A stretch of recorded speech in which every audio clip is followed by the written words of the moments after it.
Quero saudar a todos com a paz do Senhor Jesus, agradecer o convite para estar em vosso país, participando dessa conferência. Durante cerca de um ano, minha esposa e eu moramos na África do Sul, não muito longe daqui. E uma vez nas férias, nós quisemos vir a Moçambique, e eu não sabia que brasileiro precisava de visto. A minha esposa, na época, ela não precisava porque ela é holandesa, mas eu precisava, não é? E aí eu fui impedido de conhecer o país de vocês na década de 80. Mas agora, tendo tirado o visto, entrei, não é?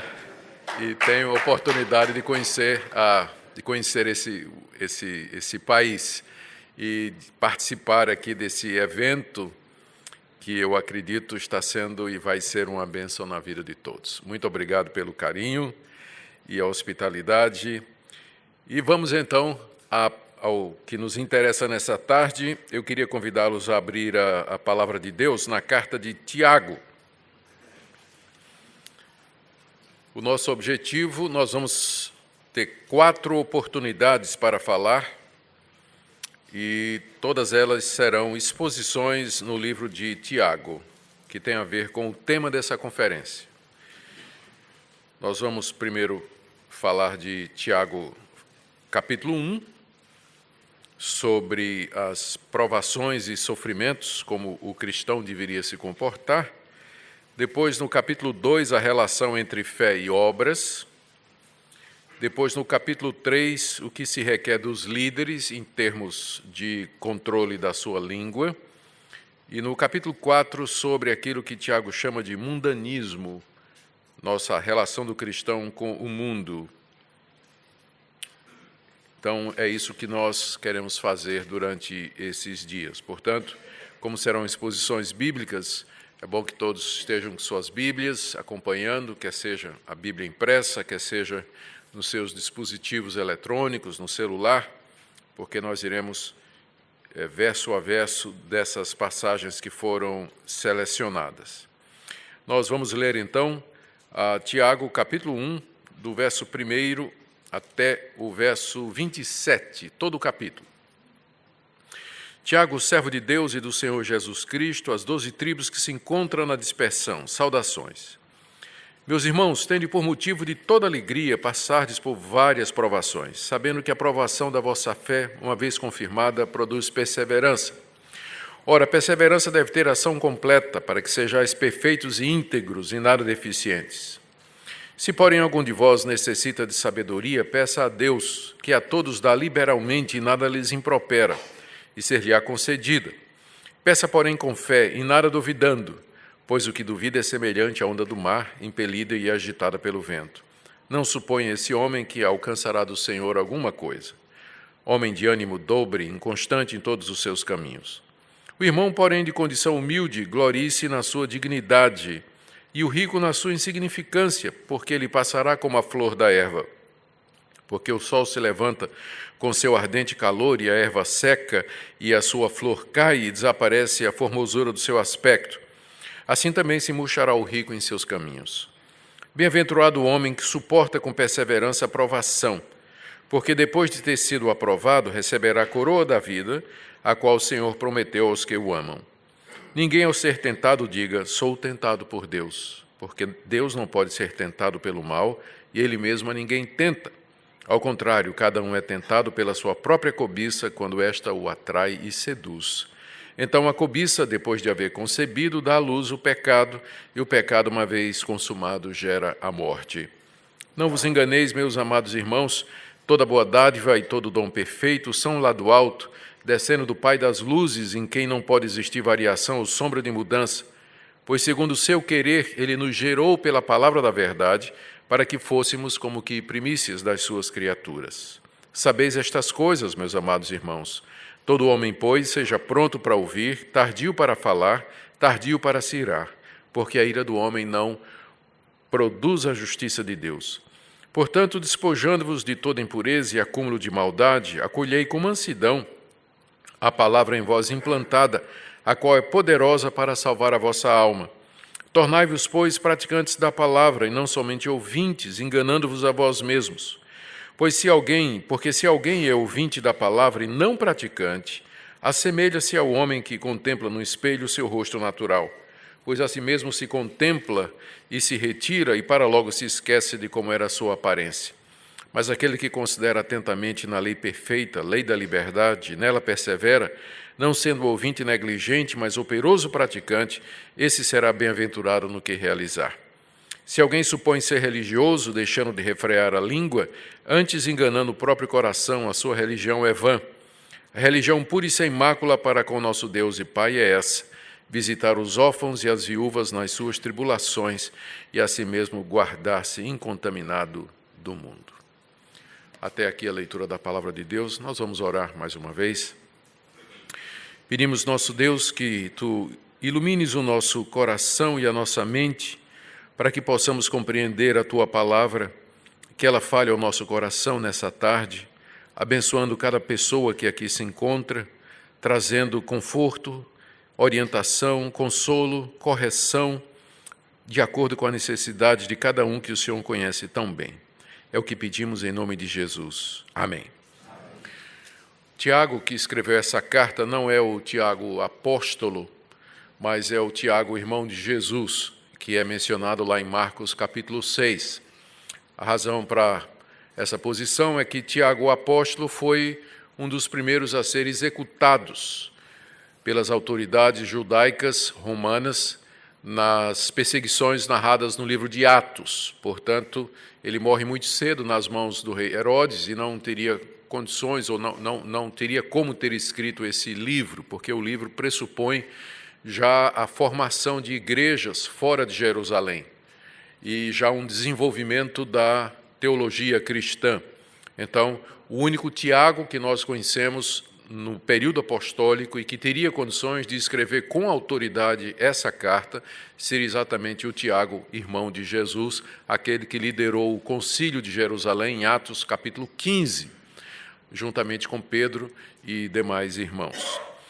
Não é difícil entender por que é que Tiago escreveu essa carta, que é destinada às 12 tribos que se encontram na dispersão. A dispersão é o nome que se dava a toda a região fora da Judéia, aos judeus que moravam fora da região da Judéia. Eram chamados de a diáspora ou a dispersão. Tiago os chama de 12 tribos, figuradamente, para se referir aos judeus cristãos convertidos e, com eles, provavelmente, alguns gentios também. O objetivo de Tiago em escrever a esses irmãos que viviam fora da região da Judéia era, em primeiro lugar, os sofrimentos e as tribulações que eles passavam. O livro aqui nos deixa ver que muitos desses irmãos eram pobres e eram oprimidos pelos seus patrões. A história da igreja nos ensina que grande parte dos primeiros cristãos a grande maioria dos primeiros cristãos era composta dos excluídos e menos favorecidos na sociedade.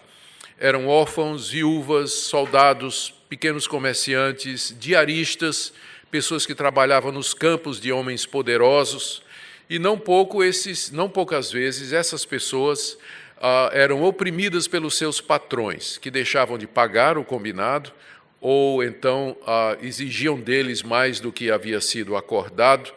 Tudo isso você vê, por exemplo, no capítulo 5, quando nós não vamos chegar no capítulo 5, mas lá Tiago fala da opressão dos patrões ricos contra aqueles seus trabalhadores mais humildes, particularmente aqueles que eram cristãos.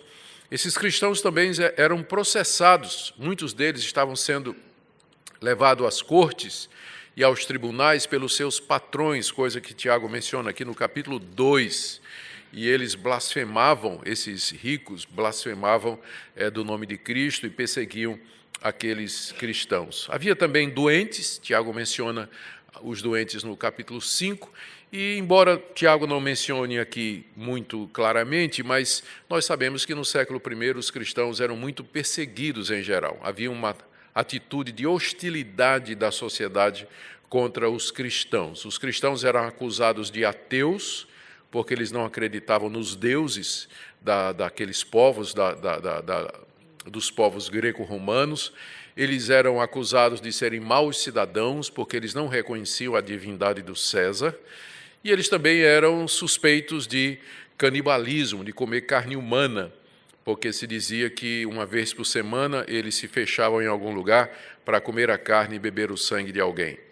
Então, a mente pagã, né, criava teorias a respeito do que é que os cristãos faziam nessas festas. Então, ser cristão não era muito... significava estar disposto a ser assediado pela polícia local, ter os seus bens arrestados, ser preso, ser ostracizado, ser rejeitado pela sociedade em geral, porque os cristãos não participavam das festas que eram feitas em homenagens aos deuses.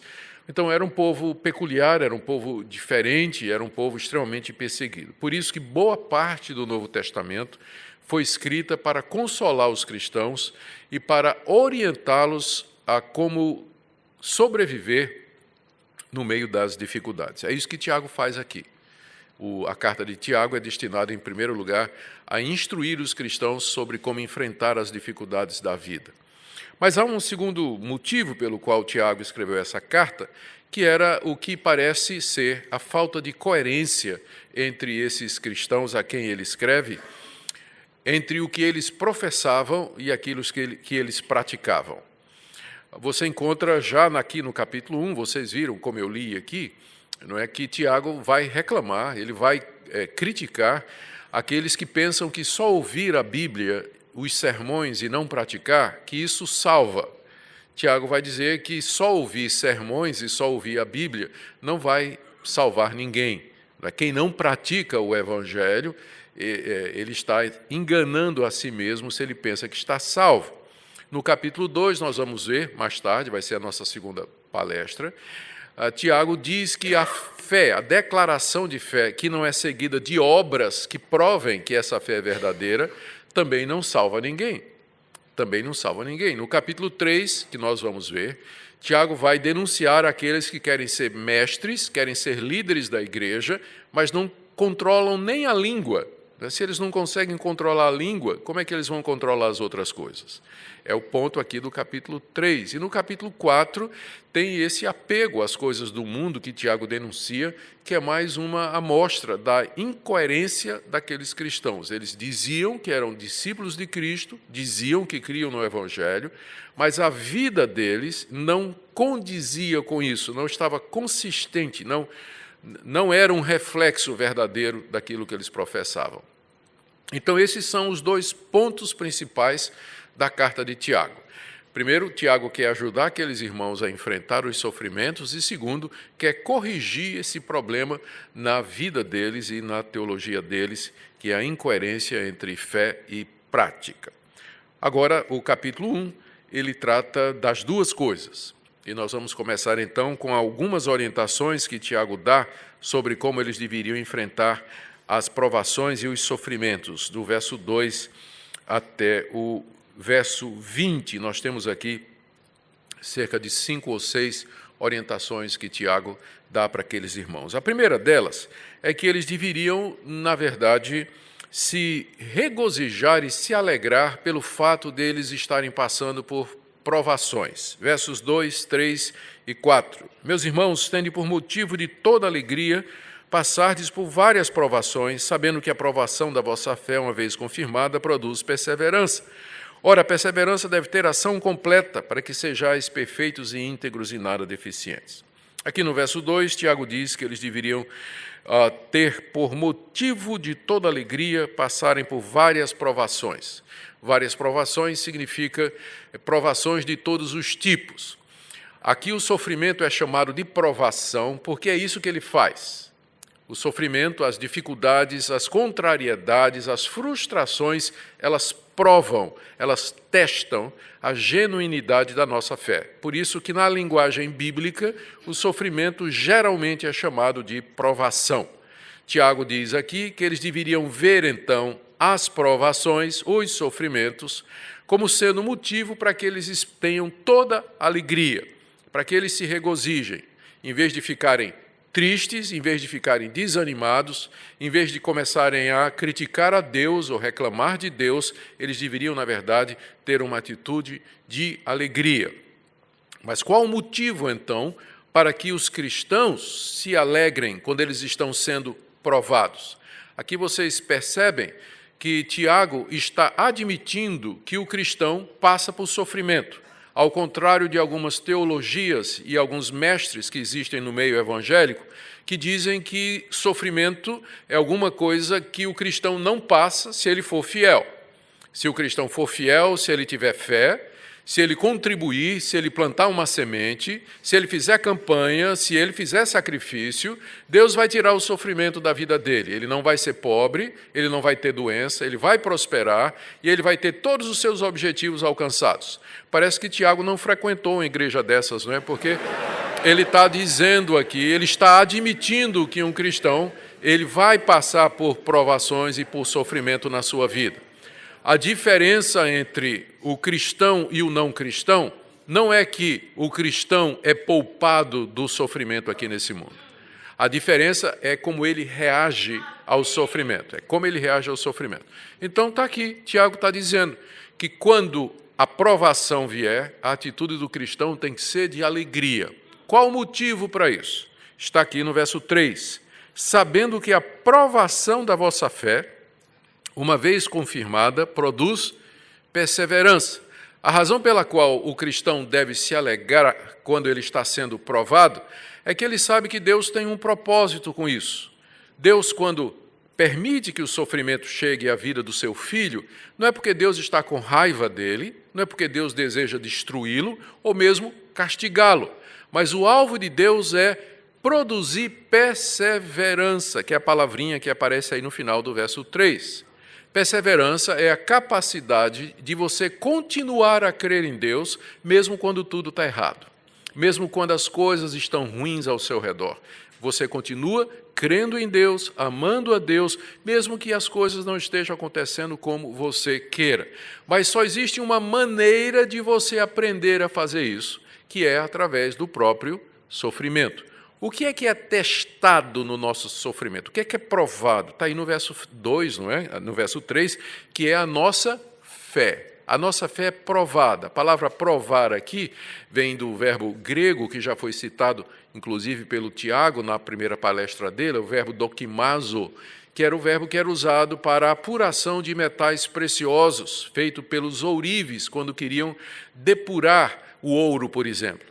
Pegava o ouro bruto, colocava numa fornalha e aí aquele fogo depurava o ouro, fazia com que os materiais impuros que ferviam e entravam em ebulição em um grau diferente do ouro se separasse do ouro e dessa forma o ouro era provado ou depurado.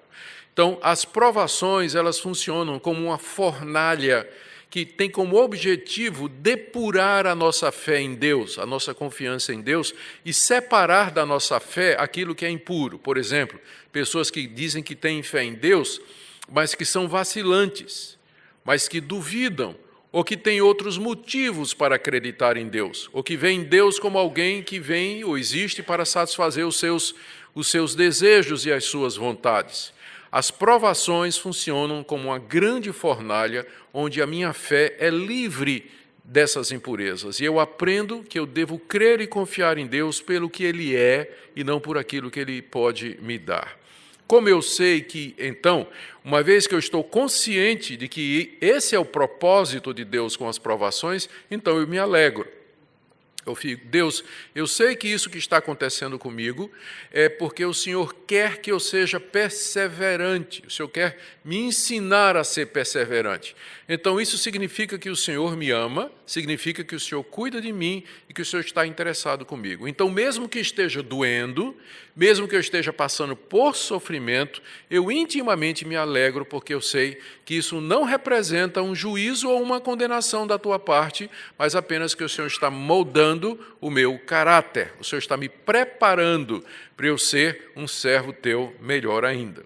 No verso 4, Tiago acrescenta que essa perseverança, ou seja, essa capacidade de você continuar firme e confiando em Deus, mesmo que tudo dê errado, ela deve ter ação completa, ou seja, ela deve alcançar um ponto em que ela é perfeita, para que sejais perfeitos e íntegros em nada deficientes. O alvo final de Deus é que você seja perfeito, íntegro e que não tenha falta de nada, em nada deficientes. Esse é o alvo de Deus para a sua vida aqui, ou seja, a perfeição. Isso significa que o sofrimento vai continuar até o último dia da sua vida, não é? Porque é através dele que Deus vai produzir em você esse caráter de perfeição, integridade, em que não falta virtude nenhuma. Esse alvo não é alcançado aqui na vida, mas isso não quer dizer que Deus vai desistir dele. Nem nós. O nosso alvo é que sejamos perfeitos, íntegros e que não tenhamos falta de qualquer das virtudes cristãs. Para que isso aconteça, é preciso que o sofrimento seja usado em nossa vida para depurar o nosso caráter e a nossa fé. Sabendo disso, eu me alegro.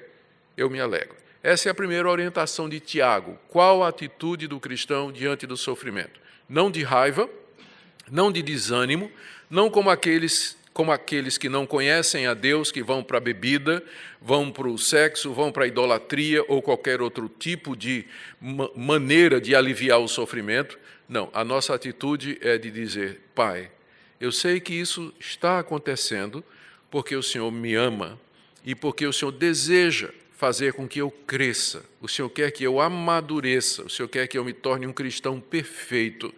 Por isso, eu agradeço que o Senhor tem dado este sofrimento em minha vida. Segundo a orientação de Tiago, que está muito ligada com a anterior, está aí do verso 5 até o verso 8, é que nós devemos, então, pedir a Deus por sabedoria durante o sofrimento. Eu vou ler do verso 5 a 8. Se, porém, algum de vós necessita de sabedoria, peça a Deus, que a todos dá liberalmente e nada lhes impropera, e ser-lhe-á concedida. Peça, porém, com fé e nada duvidando, pois o que duvida é semelhante à onda do mar, impelida e agitada pelo vento. Não suponha esse homem que alcançará do Senhor alguma coisa, homem de ânimo dobro, inconstante em todos os seus caminhos. Essa orientação de Tiago aqui, para que os cristãos sofredores peçam por sabedoria, está relacionada com o que ele disse no verso 4. Você vê que no final do verso 4, ele disse que o alvo de Deus é que nós sejamos em nada deficientes. Às vezes as nossas traduções, elas perdem a conexão. É o mesmo verbo, o verbo deficiente, que a palavra que é traduzida como deficiente no verso 4, é a mesma palavra que é traduzida como necessita no verso 5. Então, literalmente, é mais ou menos assim. Ele disse, no verso 4, a perseverança deve ter ação completa, para que sejais perfeitos e íntegros em nada deficientes. Se, porém, algum de vocês tem deficiência de sabedoria, ou seja, o verso 5 está continuando o verso 4. No verso 4 ele disse, Deus quer que vocês não tenham deficiência de nada, mas se vocês têm deficiência de sabedoria, então peça a Deus. Então essa é a conexão entre os dois versículos. Agora, por que exatamente sabedoria? Sabedoria aqui não é aquela sabedoria que você vai adquirir numa universidade, numa faculdade, obtendo um diploma, um credenciamento, um certificado. Durante muitos anos, eu fui chanceler da Universidade Presbiteriana Mackenzie, que é uma das maiores universidades brasileiras. Ela é da Igreja Presbiteriana, é uma universidade cristã, tem mais de 50 mil alunos hoje, é uma das universidades top lá no Brasil. E durante muitos anos eu trabalhei como chanceler da universidade lá. E conheci muitos homens e mulheres que fizeram doutorado em Harvard, em Princeton, fizeram na Universidade Livre de Amsterdã, se graduaram na Universidade de Nova York, obtiveram seus diplomas nas universidades mais autorizadas do mundo. Mas a vida deles era um fracasso total. Os filhos nas drogas, já eram divorciados, já iam um terceiro ou quarto casamento, pessoas que tinham problemas com embriaguez, que às vezes vinham dar aula e estavam embriagados, e tinham um PhD, um doutorado. Então, não é essa sabedoria que Tiago está falando. Não. A sabedoria aqui é aquela mesma sabedoria que você encontra no livro de Provérbios, não é? O Hokmah, em hebraico, que é a sabedoria que consiste na habilidade e na capacidade de discernir entre o bem e o mal, à luz do temor de Deus. Lá no livro de Provérbios está dito que o temor do Senhor é o princípio da sabedoria.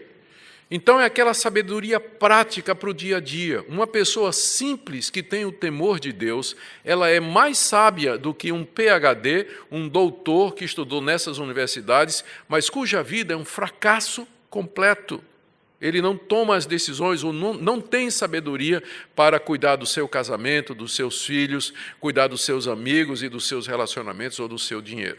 Então, essa sabedoria que Tiago está falando aqui é aquela capacidade de saber tomar a decisão certa no meio da provação.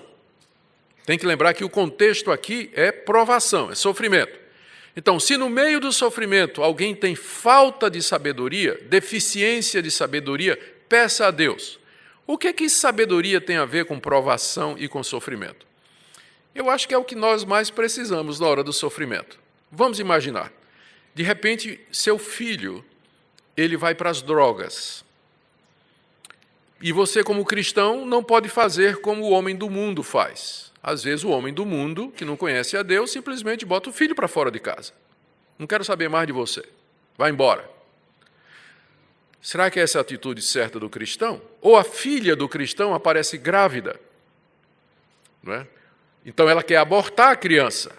Ela não quer a criança, ela quer abortar a criança. O que um cristão vai fazer? Ou o negócio do cristão não está indo muito bem. De repente, aparece uma proposta ilegal para ele ganhar dinheiro, mas que não está correto. Ele está passando por sofrimento, o negócio dele está indo ruim. E ele tem uma solução, mas que não é uma solução certa. Ele precisa de sabedoria, nós precisamos de sabedoria na hora que o sofrimento vem, para que nós tomemos aquelas decisões que estão de acordo com a palavra de Deus. A maioria dos cristãos erra exatamente durante a hora do sofrimento, que toma as decisões erradas. Faz opções por caminhos mais fáceis, mas que não são os caminhos certos, que honram a Deus e depois trazem vergonha sobre Deus e sobre eles. Por isso que Tiago apresenta a sabedoria aqui como sendo aquela virtude pela qual nós devemos orar. Se alguém tem deficiência em sabedoria, peça a Deus. Aqui, o que Tiago está lembrando, embora ele não mencione aqui, mas o que ele está lembrando é aquele episódio do Antigo Testamento, quando o rei Salomão foi colocado no trono de Israel, e Deus apareceu para ele e disse: peça o que você quiser que eu lhe dou. O que foi que Salomão pediu? Ele já era sábio para poder pedir isso, né? Porque um tolo ia pedir: eu quero muito dinheiro, né? Eu quero muito dinheiro e poder. Mas Salomão já era sábio o suficiente para dizer: Deus, quem sou eu à frente desse grande povo? Eu sou uma criança, por isso eu preciso de sabedoria. E Deus não somente lhe deu sabedoria, como deu muito mais daquilo, inclusive aquilo que ele não tinha pedido, não é? Aquilo que ele não tinha pedido. Pois o mesmo Deus de Salomão é o mesmo Deus nosso. E Tiago está dizendo aqui que se você tiver falta de sabedoria, você deve pedi-la a Deus. E ele acrescenta, para nos encorajar, que a todos dá liberalmente. Não foi só a Salomão, não. Ele pode nos dar sabedoria no meio do sofrimento, para que nós saibamos o que fazer. E diz que Deus dá liberalmente, quer dizer, generosamente. E nada lhes impropera. Nada, improperar significa, eu não sei se vocês têm essa expressão aqui, passar na cara de alguém um favor que foi feito. Do tipo assim, eu chego para você e digo: por favor, me empresta, a moeda é mitral, não é isso aqui? Medical. Pronto, nome bonito, viu, para uma moeda.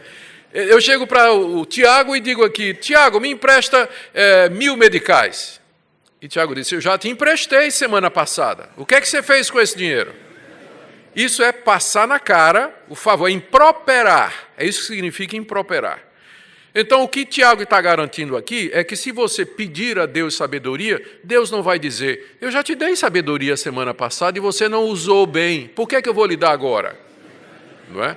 Então Deus não impropera. Toda vez que nós chegamos para Deus, para pedir a Deus alguma coisa, Tiago diz aqui que nós podemos estar seguros e tranquilos de que Deus nos dá liberalmente e que Ele não vai lançar em rosto, Ele não vai nos criticar pelos nossos erros passados e cometidos, se foram todos perdoados. Mas há uma condição que Tiago coloca no verso 6. Peça, porém, com fé, em nada duvidando. Ou seja, Deus está disposto a dar, mas Ele quer de nós que nós confiemos nele. Pedir com fé, em nada duvidando, não significa determinar a Deus que Deus tem que fazer aquilo, como algumas pessoas ensinam os cristãos a fazer, a declarar e exigir de Deus. Tem pastores que dizem que o crente tem que exigir de Deus os seus direitos. Eu digo uma coisa a você, nunca diga para Deus, Deus, me dá o que eu tenho direito, porque na hora que você disser isso, Deus vai abrir o chão e você vai cair no inferno na hora, porque é esse o seu direito. É só isso que Deus lhe deve, nada mais. Você não tem direito nenhum diante de Deus, porque você é um pecador, membro de uma raça perdida e pecadora, que é a raça humana. Você não tem direito a nada, a não ser a condenação eterna. Tudo mais é favor, é graça. O ar que você respira é graça de Deus. A vida é misericórdia de Deus.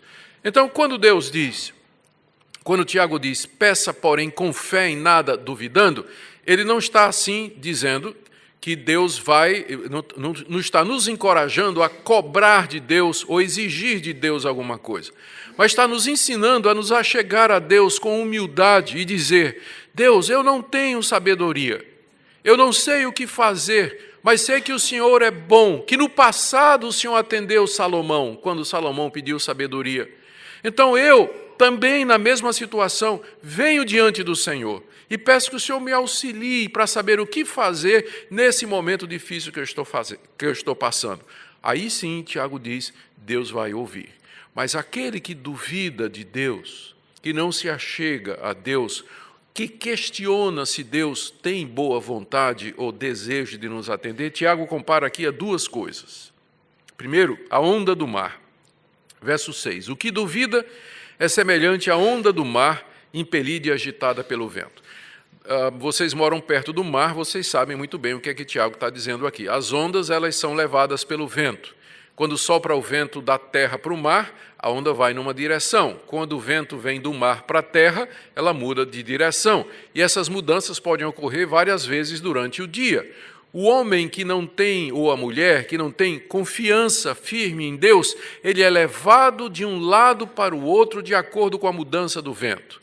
Quando quando o vento do sofrimento vem, ele vai para o lado da dúvida. Quando o vento da boa fortuna ou da tranquilidade vem, ele tem confiança em Deus. Então, ele é levado de um lado para o outro de acordo com as circunstâncias. Quando tudo está bem, ele é um crente fiel, está louvando a Deus, ele faz um ministério bom, ele agradece a Deus, quando tudo está bem. Quando, de repente, as coisas estão mal, ele para de orar, ele questiona Deus, ele fica com raiva, ele desanima, ou seja, é um inconstante, ele vai de um lado para o outro, é como a onda do mar. Tiago diz aqui no verso 7, não suponha esse homem que alcançará do Senhor alguma coisa. Deus não vai atender os pedidos dessa pessoa, exatamente por causa da inconstância dela, levada de um lado para o outro pelas circunstâncias da vida. Com isso, Tiago ensina que nossa confiança em Deus, e é isso que é perseverança, a nossa confiança em Deus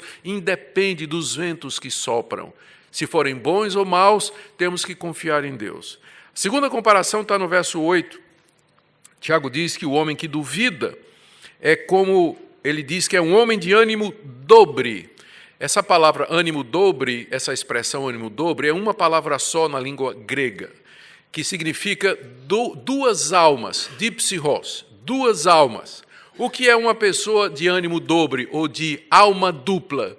É uma pessoa que tem uma alma puxando para um lado e tem outra alma puxando para o outro lado. Ele está dividido. Tem hora que ele vai para um lado, tem hora que ele vai para o outro. Tem hora que o ânimo dele é servir a Deus, amar a Deus, fazer as coisas certas, e tem outra hora que vai para o contrário, é o desânimo, é a dúvida, é a incredulidade. Então, Tiago chama essa pessoa de ânimo dobre, uma pessoa que tem duas almas dentro dela. O ideal que Deus quer de nós é que nós estejamos coerentes dentro de nós, que nós tenhamos um só propósito, uma alma só, andando na mesma direção que é servir a Deus. Final do verso 8, Tiago diz que esse homem é inconstante em todos os seus caminhos. Tem hora que ele vai para um lado, tem hora que ele vai para o outro. Quando tudo vai bem é uma coisa, quando o sofrimento chega é outra coisa. Ele é incerto, é inconstante, tem altos e baixos o tempo todo na vida dele. Eu tenho certeza que você sabe do que eu estou falando. Agora, aqui talvez seja importante fazer uma ressalva. Os nossos sentimentos, isso aqui que Tiago está falando é da fé da pessoa. É que a pessoa tem hora que ela está firme, tem hora que ela está vacilando. É possível que um crente fiel, ele sinta altos e baixos com relação às emoções. Tem dias que eu acordo e eu não estou sentindo nada. Eu oro, não sinto absolutamente nada. Abro minha Bíblia para ler, não estou sentindo nada. Às vezes isso pode durar uma semana, às vezes 2 semanas, em que parece que Deus não está me ouvindo. Eu não estou sentindo absolutamente nada. Mas eu já aprendi que nós andamos por fé e não pelo que sentimos. Então eu continuo perseverando, mesmo que meus sentimentos estejam lá embaixo. Num voo de avião, não é? Quando a gente está no avião, que tem um céu claro, maravilhoso, não é? O piloto pode até pilotar pelo que ele está vendo, mas de repente o avião entra numa nuvem, e aí você tem que pilotar com base nos instrumentos, você não está vendo nada. Você tem que pilotar na base dos instrumentos. Às vezes a nossa vida ela entra numa nuvem, e você não está sentindo nada, você não está vendo nada, você não está experimentando nada. Então, perseverança é a capacidade de você continuar, mesmo quando os sentimentos estão lá embaixo, mesmo quando você não está sentindo nada, mesmo quando a dor, a provação e as dificuldades estão batendo na porta. Para isso que nós precisamos de sabedoria. Primeiro ponto, como nós devemos reagir diante do sofrimento? Primeiro, tendo toda a alegria, entendendo o porquê do sofrimento. Segundo, pedindo a Deus sabedoria para que você não seja inconstante em todos os seus caminhos. Terceiro, não deixando as situações de riqueza e pobreza afetar a sua fé. 9-11. O irmão de condição humilde glorie-se na sua dignidade, e o rico na sua insignificância, porque ele passará como a flor da erva. Porque o sol se levanta com seu ardente calor, e a erva seca, e sua flor cai, e desaparece a formosura do seu aspecto.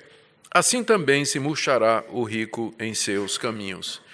Irmãos, eu acho que não existe nada que prove mais a nossa fé do que o dinheiro, ou a falta dele. Por isso que Tiago colocou isso aqui em terceiro lugar. Ele diz que o irmão, verso 9, o irmão de condição humilde, ele tem que se gloriar na sua dignidade. O que é alguém de condição humilde?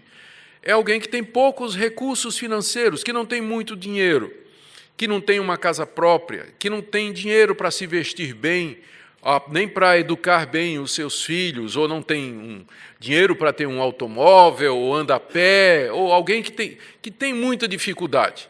Em algumas igrejas vocês vão ver que ser pobre é pecado. Não é verdade?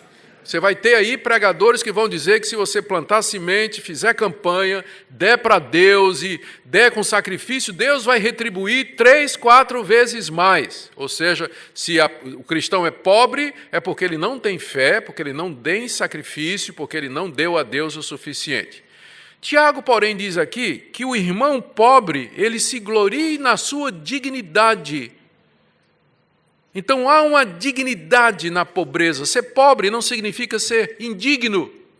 Ser pobre nem sempre é vergonha. Se você é pobre porque você é ladrão, porque você é preguiçoso, porque você não quer trabalhar, aí é uma vergonha. Mas, às vezes, a pessoa trabalha, a pessoa é honesta, ela deseja fazer a coisa certa e, simplesmente, ela não fica rica. Porque há circunstâncias e há condições que estão além de nós, fora da nossa capacidade. Então, nem sempre a pessoa de condição humilde é uma desonra. Tiago diz que ele tem que se gloriar na sua dignidade, porque ele é mais rico de todos. Olha o que Tiago diz aqui no capítulo 2, no verso 5. Ouvi, meus amados irmãos, não escolheu Deus os que para o mundo são pobres, para serem ricos em fé e herdeiros do reino que ele prometeu aos que o amam. Você pode ser um cristão pobre, mas isso não quer dizer que você é indigno, porque você é rico na fé e herdeiro do reino que Deus prometeu aos que o amam. Então, o que Tiago está dizendo para os irmãos pobres é isso: meditem na verdadeira riqueza, porque às vezes a pobreza ela é uma fonte de provação. Você olha para o irmão rico e diz assim: por que ele é rico e eu não sou? Eu queria ter o carro que aquele irmão tem. Eu queria ter a casa que aquela pessoa tem. Eu queria poder mandar meus filhos para a mesma escola que ele manda, mas eu não tenho condições. Então, a pobreza ela é uma grande fonte de provação e de teste para o coração nosso. Tiago diz, meu irmão, não deixa que a sua situação de humildade agora, de pobreza, afete a sua fé. Porque existe uma glória, existe uma dignidade no cristão, mesmo quando ele está pobre, e ele é herdeiro do reino que Deus prometeu aos que o amam. Da mesma forma, Tiago agora diz para os irmãos ricos, no verso 10, e o rico se glorie na sua insignificância, porque ele passará como a flor da erva. A flor da erva era aquelas florzinhas que cresciam nas planícies da Palestina durante a primavera, muito coloridas, bonitas, mas eram de pouca duração. O sol saía, elas queimavam, secavam, a dona de casa passava, colhia aquelas flores murchas com os seus talos, não é? E levava para casa para jogar na lenha, no fogão, para fazer comida. Então, uma coisa tão bonita, mas que durava 2 ou 3 dias. Tiago diz, assim é o rico. Não é? Ele passará como a flor da erva. As riquezas aqui desse mundo, elas são passageiras. Quando você compara com a eternidade que Deus preparou para nós, tudo isso aqui é muito passageiro. O que Tiago quer é que aqueles irmãos que têm riquezas, que têm propriedade, que têm algum dinheiro, eles não coloquem a sua confiança nisso. Eles não dependam disso, que não seja o Deus da vida deles, porque estas coisas vão passar. Verso 11, o sol se levanta com seu ardente calor, e a erva seca, a sua flor cai, desaparece a formosura do seu aspecto, assim também se murchará o rico no seu caminho. O que é que Tiago quer aqui? O que ele está dizendo? É que um dia nós somos pobres, outro dia nós somos ricos. Um dia nós somos ricos e outro dia nós somos pobres. Essas situações, elas mudam. Um dia você tem, outro dia você não tem. Se a sua fé for depender das mudanças da situação econômica, financeira do seu país, da sua cidade, da sua família, então você vai ser como aquele crente inconstante, de um lado para o outro, mudando a cada dia de acordo com a sua situação financeira. Então não deixe a pobreza ou a riqueza afetar a sua confiança em Deus. Se você é pobre, glorie-se no fato de que você tem dignidade. Se você é rico, glorie-se em Deus e não nas suas riquezas, porque elas vão passar um dia, e muito breve. Nós poderíamos citar aqui dezenas de exemplos de como pessoas que eram ricas de um dia para a noite perderam tudo. Não faz muito tempo, nos Estados Unidos teve uma crise aí, imobiliária, mansões que valiam $1 milhão, no dia seguinte valiam 100 mil. Lá no Brasil, no meu país, teve um presidente que, assim que foi eleito, ele confiscou todo o dinheiro do povo que estava guardado em poupança. O pai da minha esposa, que tinha guardado um dinheiro para comprar, já idoso, para comprar depois que ficasse velho, o governo pegou. Ele foi dormir, dono de uma casa, acordou sem ter onde morar. Não é? Então, isso muda. Da noite para o dia, situações se alteram. Então, não deixa isso afetar. Quarta orientação de Tiago, do verso 12 até o verso 15. Existe a diferença entre tentação e provação. Bem-aventurado o homem que suporta com perseverança a provação, Porque depois de ter sido aprovado, receberá a coroa da vida, a qual o Senhor prometeu aos que o amam. Ninguém, ao ser tentado, diga, sou tentado por Deus, porque Deus não pode ser tentado pelo mal, e Ele mesmo a ninguém tenta. Ao contrário, cada um é tentado pela sua própria cobiça, quando esta o atrai e seduz. Então a cobiça, depois de haver concebido, dá luz o pecado, e o pecado, uma vez consumado, gera a morte. Aqui Tiago está fazendo a diferença entre tentação e provação. É muito importante fazer essa distinção. As duas coisas são muito parecidas, tanto é que na língua grega é a mesma palavra, peirasmos, que pode ser traduzida como provação ou pode ser traduzida como tentação. Vai depender do contexto, da situação. Olhe como Tiago faz essa explicação aqui. No verso 12, ele diz que bem-aventurado, feliz é aquela pessoa que suporta com perseverança, aqui é a nossa palavrinha de novo, né? Que suporta com perseverança a provação. A provação é o termo que é usado para o sofrimento quando ele é usado por Deus para nos fazer o bem. Então, bem-aventurado e feliz aquela pessoa que suporta com paciência a provação, aquele sofrimento que Deus mandou para criar fé em nós e para nos fazer maduros. Por quê? Bem-aventurado. Ele diz no final do verso 12, porque depois de ter sido aprovado, receberá a coroa da vida, a qual o Senhor prometeu aos que o amam. Aqui a vida nossa cristã é comparada a uma escola, onde Deus dá diferentes provas. E se você for aprovado, você vai receber um certificado. O certificado aqui é a coroa da vida. Fim da vida, na vinda do Senhor Jesus Cristo, aqueles que suportaram com perseverança a provação e que foram aprovados porque reagiram da forma certa, eles receberão a coroa da vida. Coroa da vida aqui pode ser traduzido a vida como coroa, ou seja, como recompensa gloriosa, receberá a vida eterna. Essas pessoas, Tiago diz aqui, são aqueles que amam a Deus. Deus prometeu aos que o amam. Quem ama a Deus, no meio do sofrimento, ele vai reagir da forma correta. E ele vai ser aprovado por Deus. Deus vai dizer, muito bem, eu mandei esse sofrimento para você e você se comportou da maneira correta. A sua recompensa será a vida eterna no final da sua vida, porque eu sei que você me ama. Quando eu terminei o meu doutorado nos Estados Unidos e voltei para dar aula no Brasil, e eu era daqueles professores assim muito exigentes. Sabe como é um novo doutor, não é? Assim que a gente tá, né? E aí eu disse assim, eu resolvi que eu ia lá na minha aula, eu ia dar provas muito difíceis, porque eu queria colocar para fora da escola todo aluno ruim. Então minhas aulas tinham como objetivo reprovar o maior número possível. E as minhas provas, não é? As minhas provas eram terríveis. O pessoal tinha medo. Se eu dissesse que ia ter prova na sexta-feira, na segunda-feira o aluno já estava com dor de barriga, não é? Ele, não é? Passava a semana sofrendo, pensando no que viria na sexta-feira. Depois eu, não é? Casado, os filhos vieram, 4 filhos, não é? Eu amadureci mais um pouco e aí eu mudei. Hoje em dia, quando dou prova, minhas provas continuam sendo difíceis. Mas a intenção é outra. Eu antes dava uma prova para reprovar, mas hoje eu dou uma prova difícil, a mesma prova, para dar uma oportunidade para os bons alunos serem aprovados. É a mesma coisa, mas a intenção é outra, né? É a mesma coisa, mas a intenção é outra. Então, Deus, quando prova você, o alvo de Deus, é por isso que é chamado de provação. O alvo de Deus, quando Ele dá um teste a você, que é o sofrimento, não é expulsar você, mas aprovar você e lhe dar a coroa da vida. O alvo de Deus é esse, é positivo. A tentação é diferente.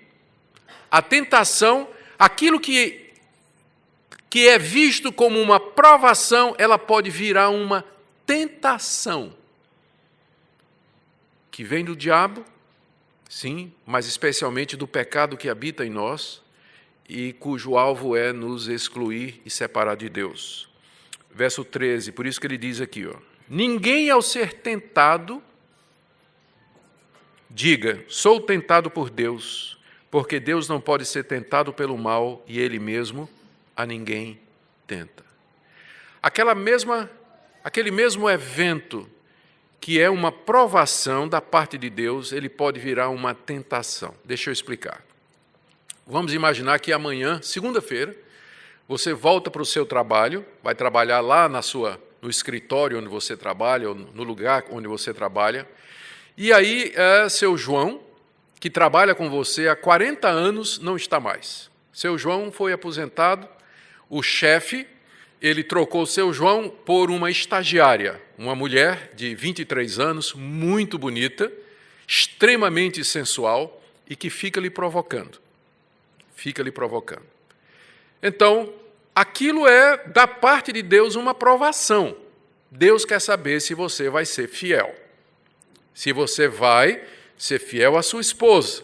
Se você vai continuar amando a sua esposa mais do que outras pessoas. Se você vai respeitar aquilo que Jesus disse, quem olhar para uma mulher com intenção impura, no seu coração já adulterou com ela.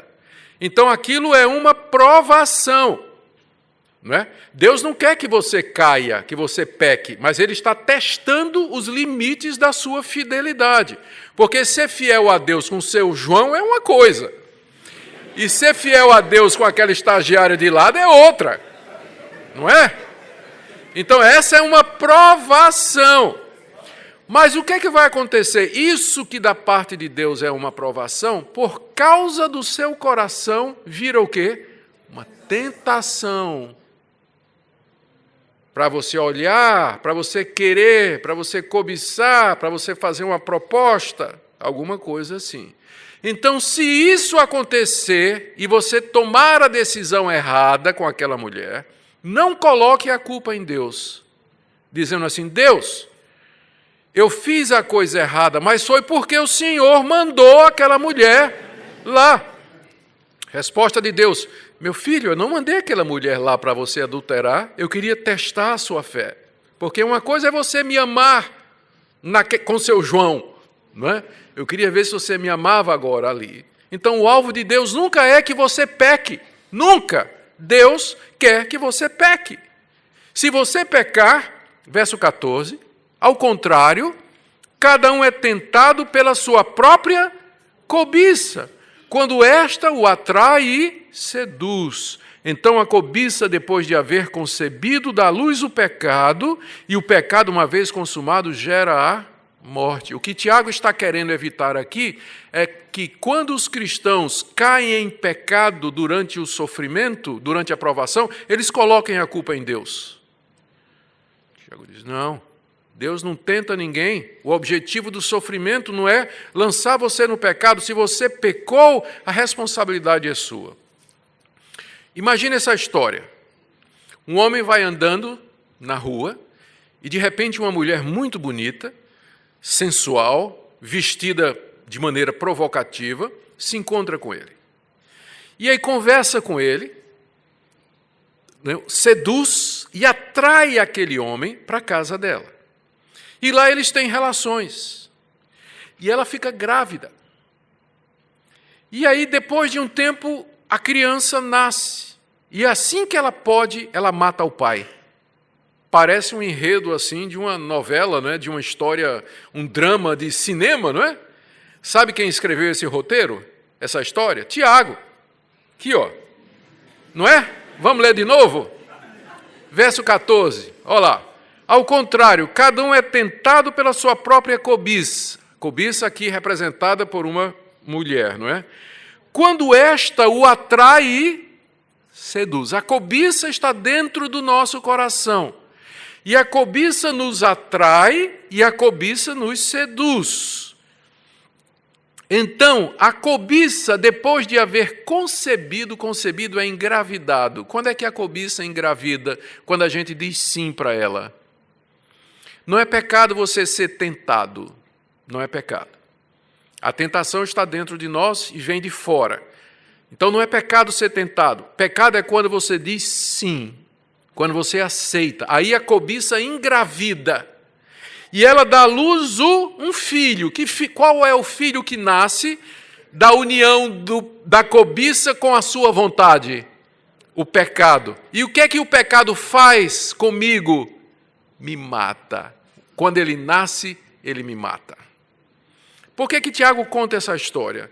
É para dizer muito claramente aos cristãos: se você pecar, o pecado é seu filho. Faça o teste de DNA. Ele é seu filho. Não venha dizer que foi Deus, a culpa é de Deus, porque não é de Deus. Você é responsável.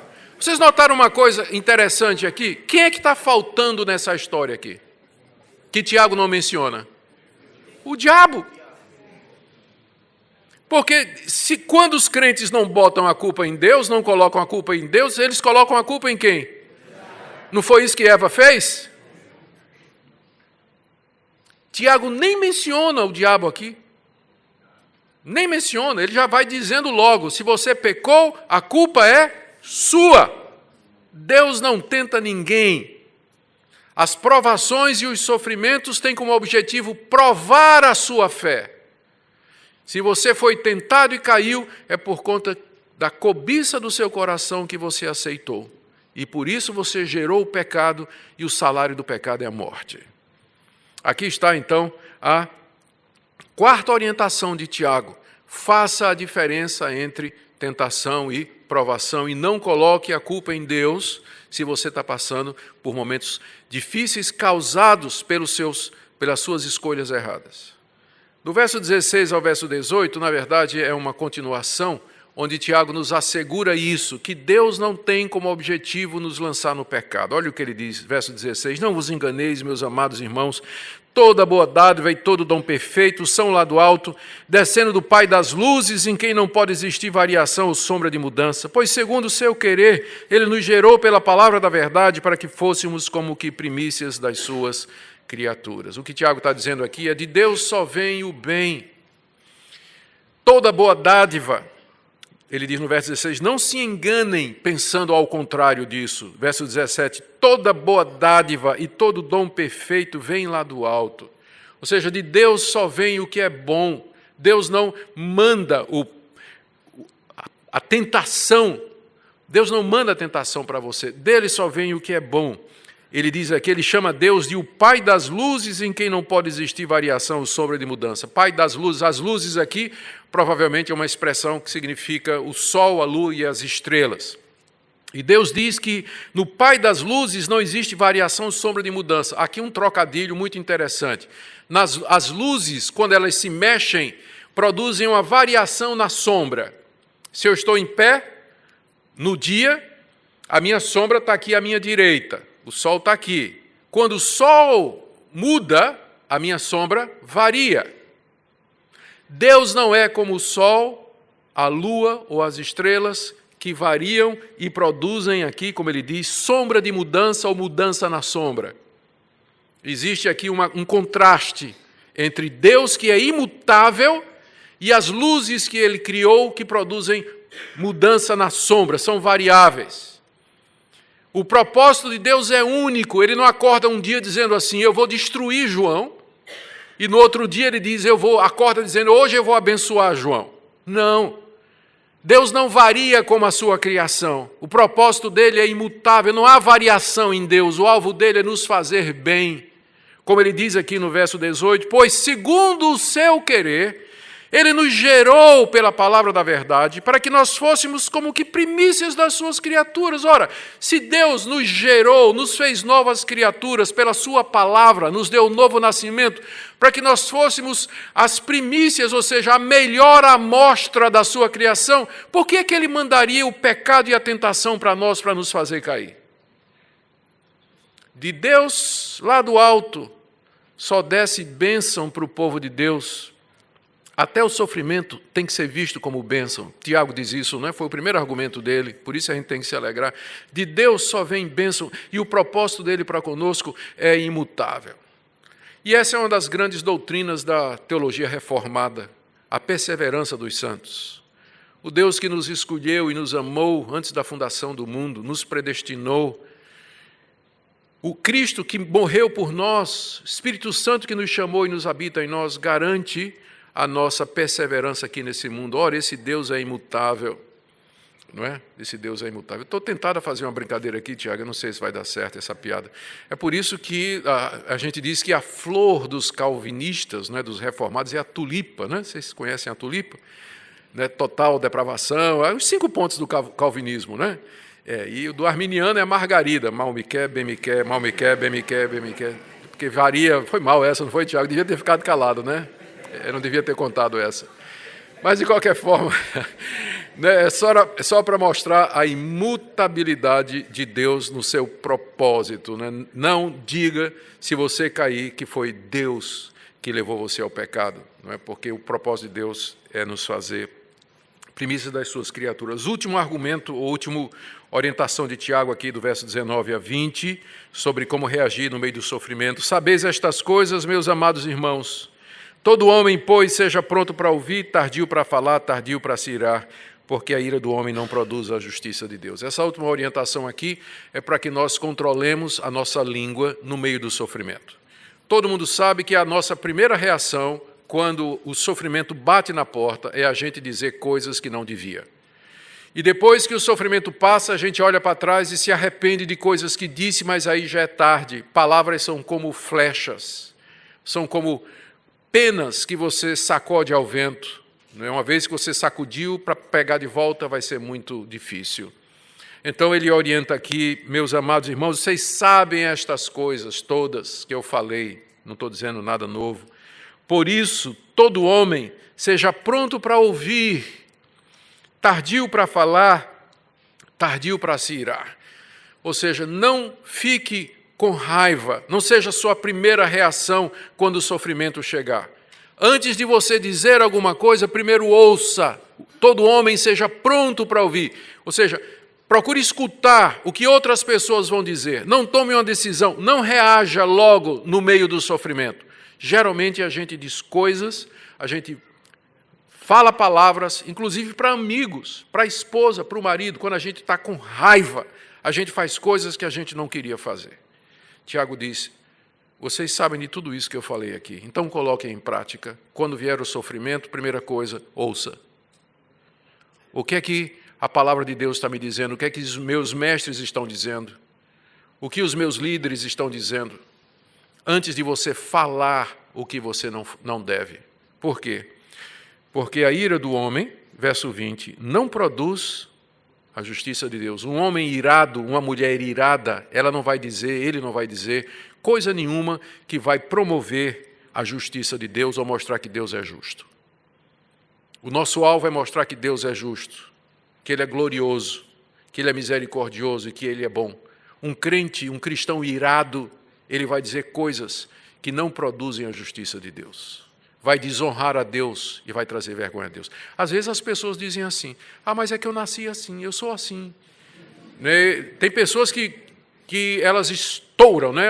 Elas ficam com raiva na hora, muito rapidamente. Elas dizem, eu nasci assim. É o meu jeito de ser, eu gosto de dizer as coisas assim, na cara, né? Logo. O problema é que essas pessoas não gostam quando as outras fazem isso com elas, né? Elas não gostam. Então, se você tem problemas com sua ira, lembre-se que o fruto do Espírito é domínio próprio. O Espírito Santo pode produzir domínio próprio. E você não tem que responder com ira e reagir com raiva quando as coisas não são do jeito que você queria. Porque a ira do homem não produz a justiça de Deus. Não produz a justiça de Deus. Você tem que ouvir e você tem que andar de acordo com a palavra de Deus. Tiago, me diga, Kevin, quanto tempo eu tenho? Tenho 3 minutos para cobrir 20 versículos ainda. Vamos lá.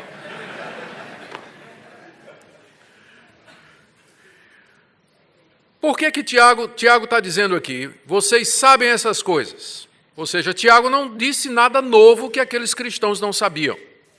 Mas por que Tiago se vê na necessidade de dizer essas coisas de novo?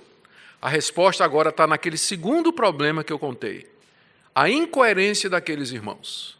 Eles diziam que eram crentes, mas na prática eles não funcionavam como crentes. Quando vinha o sofrimento, eles estavam reagindo igual às pessoas do mundo que não conhecem a Deus. Então agora, na parte seguinte, Tiago diz, vocês têm que praticar o que vocês sabem.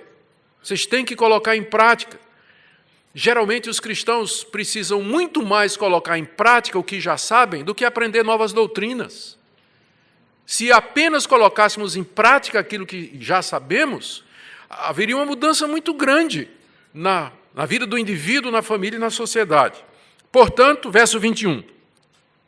Despojando-vos de toda impureza e acúmulo de maldade, acolhei com mansidão a palavra em vós implantada, a qual é poderosa para salvar a vossa alma. O que é que esse versículo está dizendo aqui? Tiago está usando uma figura tirada da agricultura. A gente sabe que quando a gente vai para uma roça ou para uma fazenda, a gente vai plantar alguma coisa, primeiro a gente tem que capinar, a gente tem que tirar o mato, tem que tirar a pedra, tem que tirar o lixo, e depois a gente joga a semente, para que a semente tenha espaço para poder crescer.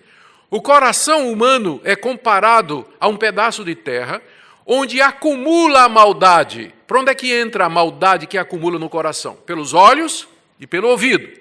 Todo dia a gente está vendo o que não presta, escutando o que não presta. Então aquilo entra e vai para o coração. Aí quando você vai ouvir a palavra de Deus, que é uma semente, ela cai no seu coração, que é como essa terra cheia de pedra, cheia de lixo e cheia de espinho. A semente não pode crescer. Então você tem que se despojar primeiro. É isso que Tiago está dizendo aqui. Você tem que... Vamos ver o verso de novo, 21. Portanto, despojando-vos, despojar significa desnudar, tirar fora toda impureza e acúmulo de maldade, quer dizer, aquela maldade e impureza que ficou acumulada no seu coração.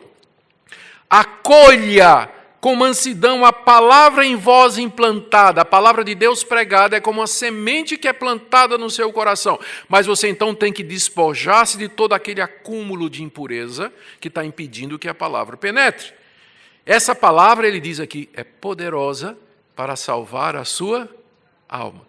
Mas se ela não for acolhida num coração limpo, ela não vai dar fruto. Você conhece a parábola do semeador contada por Jesus, não é? Dos 4 corações solos demonstrados ali, apenas um funcionou. Nos outros 3, a semente caiu e não deu fruto. Aqui ele diz que você tem que se despojar, limpar do acúmulo de maldade, para que a palavra de Deus possa prosperar. Essa é a razão pela qual muitos cristãos ouvem, e a palavra de Deus não dá fruto. Por quê? Porque o coração está com acúmulo de maldade e de impureza. Acúmulo de maldade e de impureza. Tem que jogar fora.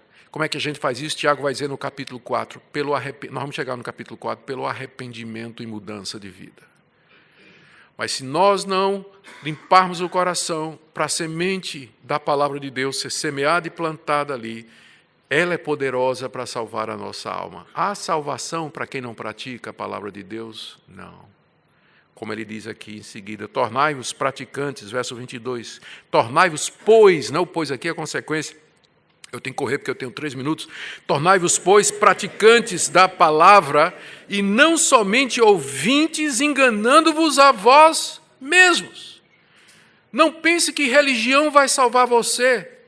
Um religioso, ele faz todas as coisas da religião, ele vai para a igreja, ele senta, ele ouve o sermão e vai para casa, mas a vida dele não muda. Religião não vai salvar você. Você tem que se tornar praticante da palavra. Tiago aqui dá uma ilustração, no verso 23. Se alguém é ouvinte da palavra e não praticante, assemelha-se ao homem que contempla no espelho o seu rosto natural, pois a si mesmo se contempla, se retira e para logo se esquece de como era a sua aparência. Todo mundo sabe o que é que Tiago está falando aqui. Você chega na sua casa, vai no seu banheiro, tem um espelho lá.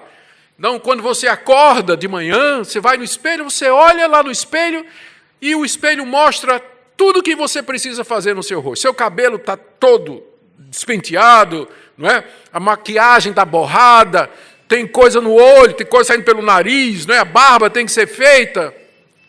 Não é? Isso é para dizer que meu tempo acabou? Não, né? Não. Eu estou com medo, né? Não é? Está entendendo? Você olha no espelho e você percebe todas aquelas coisas que o espelho está mostrando que você deve fazer. Agora imagina, você olha no espelho, se vira, troca de roupa e vai para o seu trabalho. E não faz nada, não penteia o cabelo, não lava o rosto. Não parece alguma coisa idiota? Pois é exatamente o que acontece quando você ouve a palavra de Deus, ela funciona como espelho da sua alma. Você vê exatamente o que você precisa mudar, você se levanta, vai sair por ali e não vai tomar nenhuma atitude. É a mesma coisa de quem olha no espelho, se vira e não faz nada. Por isso o Tiago diz, você tem que ser praticante da palavra e não somente ouvinte, enganando-se a si mesmo. E terminando, porque eu tenho 2 minutos só, aqui do verso 25 a 27, aquele que considera atentamente na lei perfeita, lei da liberdade, nela persevera, não sendo ouvinte negligente, mas operoso praticante, esse será bem-aventurado no que realizar. Ele está aqui citando o Salmo 1. Bem-aventurado o homem que não anda no conselho do ímpio. Ele está citando aqui. Ele está dizendo que quem praticar a palavra de Deus, esse vai ser próspero. Quer ser próspero? Então, não é plantar, não é mediante oferta, sacrifício, dar dinheiro para isso ou aquilo, não. Quer ser próspero? Então ande, pratique a palavra de Deus. A promessa é, você será bem-aventurado no que realizar. Se alguém, verso 26, se alguém supõe ser religioso, deixando de refrear a língua, antes enganando o próprio coração, sua religião é vã. Tiago aqui dá um teste para você saber. Porque você, na certa, está dizendo assim, mas que pregação maravilhosa. Eu queria que João estivesse aqui para ouvir, né? Está pensando que não é para você. Não é? Aí Tiago dá um pequeno teste aqui. O teste é o controle da língua. Se alguém supõe ser religioso, cristão, religião aqui é cristã, né? Se alguém supõe que é um cristão e deixa de controlar a língua, ele está enganando o próprio coração, o seu cristianismo é vão. Por que Tiago usou a língua? Porque é talvez o órgão menor do corpo, né, na anatomia judaica, né, no período pré-científico, é uma coisa pequena. A língua. Se você não consegue controlar a língua, ele está dizendo que você está indo para o inferno. Sua religião é vã. Mas não é interessante? Língua, ela revela realmente o que... Não foi Jesus que disse, a boca fala o que está cheio o coração. E eu acho interessante isso, viu, Tiago? Porque Tiago é batista e eu sou presbiteriano, né? Então eu vou dizer uma coisa aqui que ele vai entender. A língua é o único órgão que não é batizado, nem no batismo batista, nem no presbiteriano. Não é verdade? No batismo batista, quando você mergulha uma pessoa, não bate a água na língua, a não ser que você diga para aquela pessoa, faça gargarejo embaixo da água, né? E no batismo também, por aspersão, a língua também não é batizada. Acho que é por isso que Tiago escolheu aqui a língua como exemplo, não é? Que se alguém não controla a língua, a religião dela é vã. O argumento é o seguinte, se não controla o menor, não controla o maior. Se você não consegue controlar o que você diz, você não vai controlar os outros impulsos e desejos e paixões do seu coração. Qual então a religião verdadeira? Verso 27. A religião pura e sem mácula para com o nosso Deus e Pai é essa, visitar os órfãos e as viúvas nas suas tribulações e a si mesmo guardar-se incontaminado do mundo. Tiago aqui está simplesmente fazendo o que Jesus Cristo fez, reduzindo toda a lei a 2 mandamentos. Amar o seu próximo como a si mesmo, que é visitar os órfãos e as viúvas nas suas tribulações, e amar a Deus acima de todas as coisas, que é guardar-se incontaminado do mundo, portanto, completamente dedicado a Deus. Essa é a verdadeira religião. É isso que é o cristianismo na sua essência. Fé em Jesus Cristo, que produz amor ao próximo e amor a Deus acima de todas as coisas. Prática, vida, coerência, mudança. Se não tiver isso, a sua religião é vã. Vamos orar. Obrigado, Senhor, pela Tua palavra, que é tão clara, e dá-nos graça para colocarmos em prática isso que o Senhor nos ensina. E se o Senhor já nos fez primícias das suas criaturas, se o Senhor já nos regenerou, nós sabemos que o poder para obedecer já nos foi dado pelo Espírito Santo que habita em nós. Por isso nos ajuda a fazer as escolhas certas com sabedoria. Oro pelos irmãos que estão sofrendo, passando necessidade aqui, ajuda-os a reagir como cristãos e pedimos, Pai, que na Tua bondade liberte-os, abra a porta para que o sofrimento passe e para que venham tempos de alegria e de bonança. É o que pedimos em nome de Jesus. Amém. Muito obrigado, irmãos.